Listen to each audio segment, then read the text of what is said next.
Welcome back to tonight's sad reality, where the only reality more sad than these videos is probably going to be the gameplay and the video recording quality.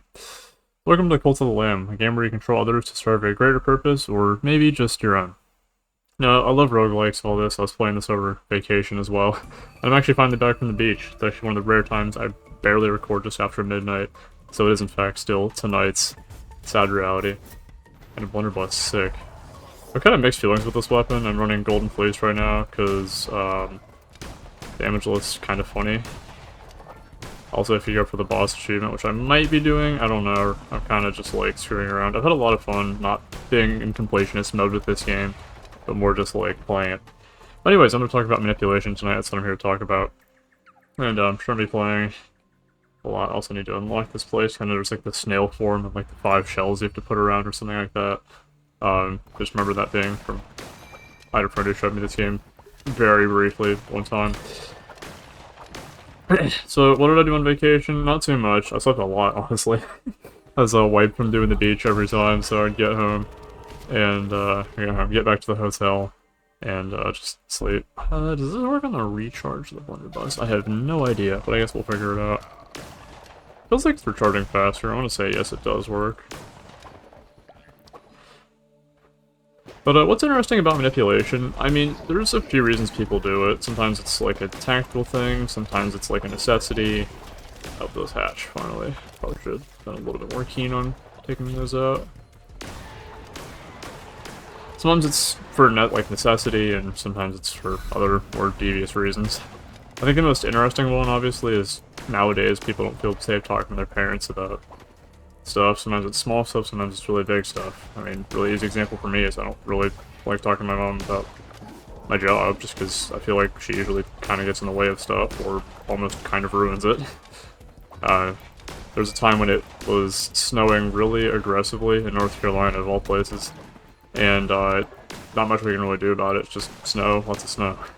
And she was very adamant that I don't go in, and I'm like, if I do that, they're not going to like it. And if I say, you know, my parents are telling me not to, they'd be like, bro, you're 21, grow up, come into work.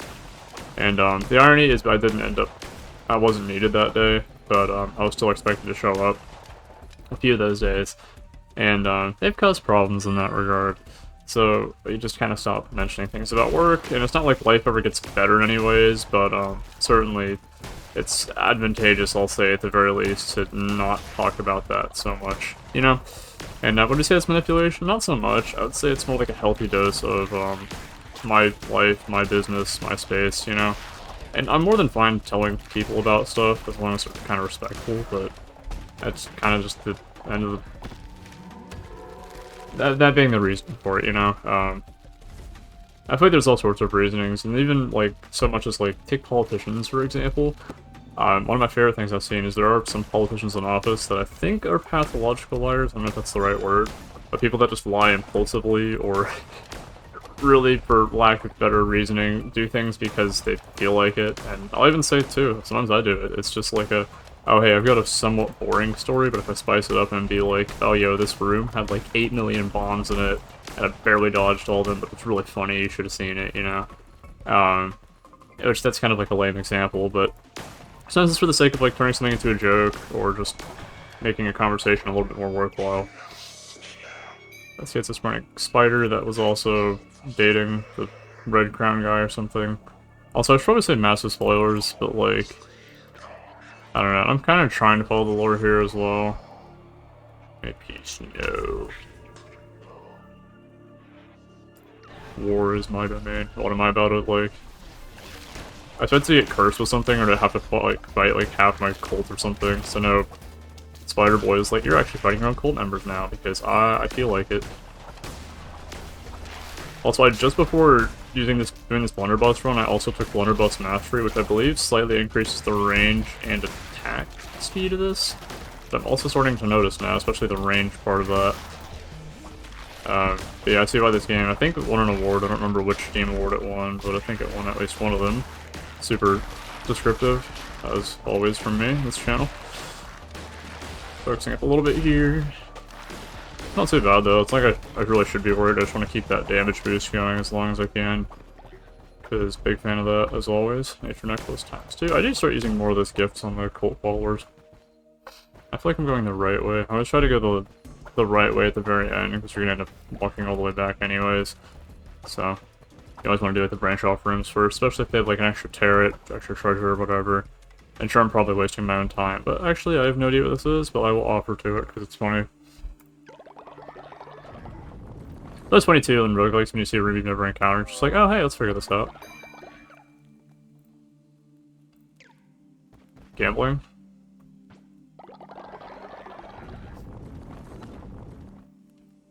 You can't quit while you're down, right? I think that was a win. I think that was a net positive there. And destroying these is certainly a net positive.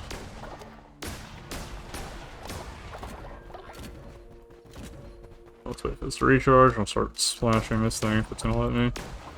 Does not want me to. I could gamble one more time. Yeah, I'm a gambling man, we'll do it.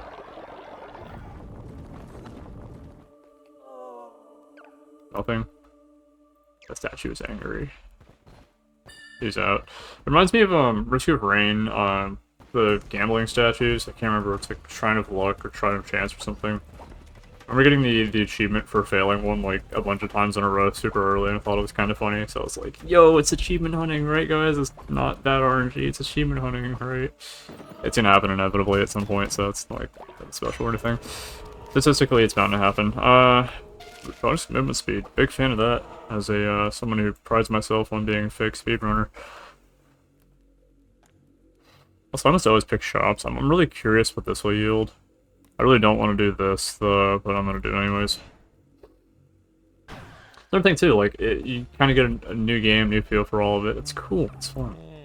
I don't think I have enough gold to even pay you in the first place. 100% off. Why? That's my question. Why are you 100% off?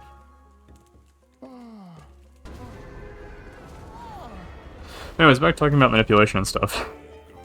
There was a time where you realize you're good at words, or you're a little too good. You realize that your friends are your strength, and you can kind of convince people to do anything. Probably my favorite instance of that, I mean, honestly, I'm in the business of selling credit cards to people for starters, but, you realize you can bend the truth ever so slightly, and it becomes really dangerous when you do that, and I would never say do that either. I'm a man of the Christian faith, and, don't go around doing that now, but again, just talking stories, trying to keep this as real as I can. That's something I do see. Your passions will follow you through death. Oh yeah, that's like if you die, you don't really die, but I actually haven't died yet in this game anyways, so I have no idea if that's like, but maybe I'll die here, who knows, hopefully not. I have the Golden Fleece, it's like double damage, but actually since wearing that, I don't think I've taken damage once, and I've done a few runs with it. But I've had blunderbuss every single one of those runs by proxy of chance, which is always kind of funny to me. What are the odds of that? But yeah, if you just twist stuff ever so slightly, you just realize you kind of start one-upping that, especially when you have trust with people, and you're just like, okay, what can I get away with, you know? It's like, foot in the door approach psychology? What am I looking at? I don't like this charm very much. Let's not use that. But with this, I become bigger. Does this make my blunderbuss shoot further? I don't know. Does it make my damage more? We'll figure it out, I guess. I think this more one's funny though, because I think that decreases the size of your hitbox ever so slightly. Although I think I took a damage from that when the thing was expanding. I feel like I'm doing less damage now, so pretty sure I did take damage from it, in fact. Yeah, I love the blunderbuss though. Is it good? I honestly don't know. I remember trying with the axe for one. Oh, I can run into things and they'll die as well. That is particularly interesting. I'll try going down one more, I'm just curious. The worst kind of manipulation, though, is the one that makes the other person think it was their idea, too. I remember talking about this in psychology. I love psychology, if that's not obvious. If you can convince someone that it was kind of their idea to do something, then they're, like, super, super, super on board with it. And that's one of the benefits, I think, anyways, to being a little bit more passive or subtle in conversations. Or especially the times when you don't often have an idea, and you then have an idea, and they're like, okay, well, listen to that, you know, because you rarely have an opinion, you know, more reserved in your opinions. Focusing, try not to take damage here. Oh, it's not any necessary damage. I'm also one of those weirdos that breaks literally everything just because I'm like, there's gotta be treasure in everything, right? Trust. Trust me, I'm definitely not slowing myself down. But I'd say what I was going to talk about too is there's kind of a cost to all that, you know? And I mean, in this game, there's a cost to everything. It's like, you can be a super tyrannical cult leader and do whatever, and sure, it's super good for business, but at what cost, you know? Same thing I think goes for people and friends, you know? It's like, if you can be real with people, you might as well. I feel like that also makes you all the more dangerous when you lie to people, you know? It's just one of those hopes, too, that, say you do lie impulsively on the side just to make stories more entertaining, more watchable, more clickable if it's YouTube, you know? That it doesn't bleed into actual life. Let's not say all this isn't actual life, but that's to say that be very careful with that. It's like, in moderation, although I feel like everything should still be done in the realm of truth, personally. Just one take on it, I suppose. I don't know. I feel like everything can be dangerous when it gets out of hand, and I feel like the greater lie is thinking that we can't even lie, and there is room for it in a world like this, where probably we shouldn't be, you know? Why does it come to mind with this game, though? I mean, for obvious reasons that you're not told very much of the story to begin with. I have a clue as to how this game ends. I'm not going to spoil it, though. But, not everything is as it seems, and what am I using at the moment? It's, I'm gonna go with this one. Big fan of the Icar attacks because you get the other stuff. This looks like, I don't know how secret doors work, if there are secret doors or whatever. But like, it feels like that would be something. Carrot card. And poison, nice. Not sure that makes really not much of a difference for me here, but why not? Yeah, like, there's a cost to all of it. You start losing track of what's true, what's not. It's like, did you believe it? Did you say something? Did you not say it? Is it just, like, an idea? Is it something that you really want? Something you need? Probably not. The answer to most of those things, you know? Especially the more you get away with it, the more it becomes, like, very, scary when you think about that. If that makes sense. That almost sounds like admissions or confession of a sort. Promise I haven't committed any crimes recently, at least not any that I know of. I'm thinking, like, is there anything? I'm like, I can't really think of anything. And then everyone else would be like, well, even if you did, it's not like you'd say anything. Like, well, I don't know. I mean, I feel like the obvious answer is, yeah, you shouldn't say anything if you were actually a criminal, but I also feel like people nowadays are too stupid and they talk about anything if it just meant an end to the insufferable silence that we live with. How's that for sad reality tonight? Insufferable silence. And also, all this knockback's gotta be amazing for the frame rate that we're getting here. And by frame rate, I mean, like, the bit rate and all that. It's gotta be phenomenal.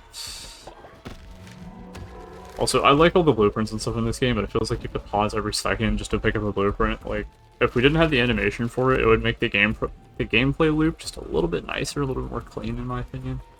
However, that's just my opinion, the opinion of one crackhead on the internet. Haro. I don't know why, some of these characters give me like Hollow Knight vibes with like the noises they make, and he was kind of one of them. Although I should probably be paying more attention to this. I think these are like the lore rooms. They don't really provide much outside of just like, hey, here's what's happening, and here's why these characters are important. Although I can always look it up on the wiki later, I suppose. The first time I remember someone seeing through a lie, it wasn't really a big lie. It was more just like a personality subtle thing where I was just like, hey, I'm gonna be a little bit more reserved around this group, a little less reserved.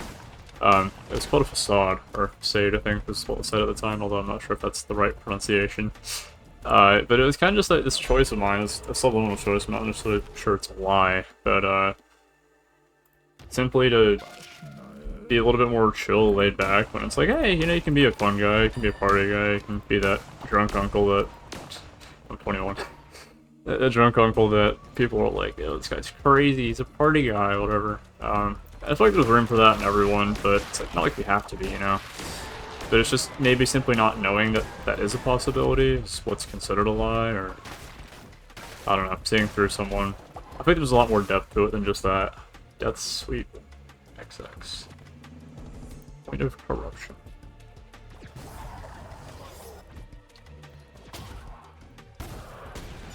I'm a big fan of that, whatever that is. Big fan of the Explosivo. Boss time. Can I talk about what I'm talking about during this boss fight? We'll see. It's probably a really fast boss, probably. Oh my gosh. Yeah. I was like, I don't even have time to talk about what I want to talk about. I think the poison damage carried that so hard too, jeez.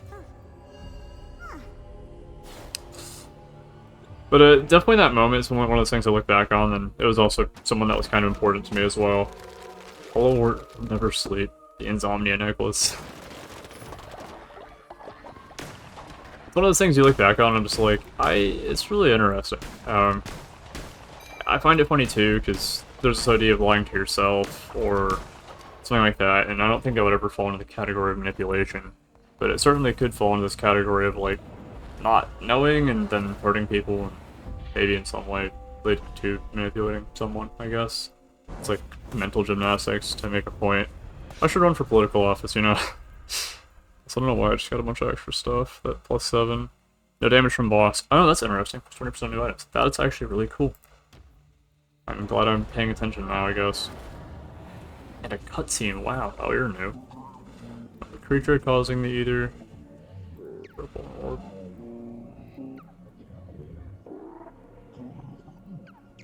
I'm gonna start speaking moon runes at the end there. Skip a little too fast. That's funny when you're doing like text-based games and you double click. I started playing a it was like a visual novel earlier tonight, which I've never done before, but a friend of mine literally would not stop begging me to play it.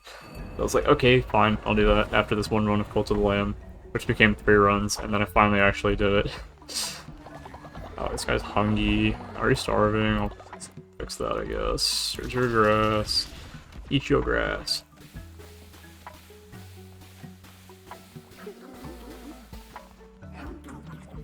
Actually, I don't know if I can go ahead and do like the facing ritual, but I probably should do that if I can. I know that I've got stuff over there. Sermon, if I haven't already today. Yeah. So 1 day has passed since that. I'm like, I don't know what the day time scale on this is. I'm guessing like 8 minutes, 10 minutes maybe. Not entirely sure.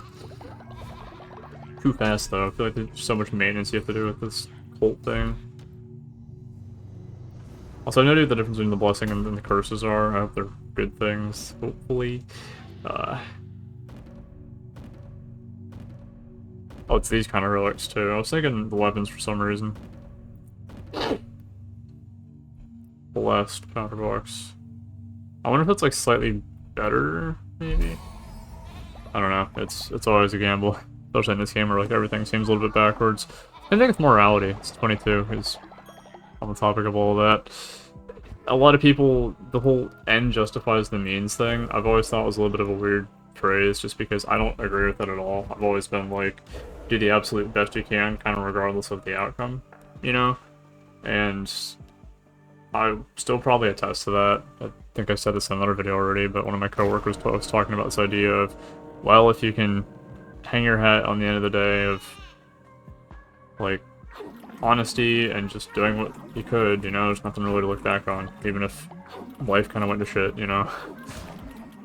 So, all that to say, this game lets you do everything right, air quote, for the wrong reasons, do things, you know, like building homes, feeding people, whatever, for control. I don't think that should be the goal in any way for people or over people. Like, again, I'm going for the Intimidate playstyle. How ironic for the productivity and stuff like that you get in game. It's always funny. But it's very dangerous too, especially IRL. Never to say a game should be conflated with IRL stuff. But I always think it's funny to take something like this and then just reflect on it a little bit, especially with some internal dialogue, internal thoughts of mine, which, pointing out that visual novel I was playing earlier, let us sneeze now. Gotta do that once a video. Love allergies, by the way. It's funny too, being at the vacation, definitely helped with that just a little bit. Didn't have to worry about allergies so much, which was nice. While it lasted. It was very temporary, fortunately. Anyways, that's all I'll say. Doing this is easy. I feel like honesty is often the harder way to go about things, so be very cognizant of that. And, yeah, sometimes games remind you of who you were and who you can be. Just don't think too hard on that, I guess. So, thanks for watching tonight's Sad Reality. Hope you have a fantastic rest of your night. And all that said, have a good rest of your night. Have a good one, y'all.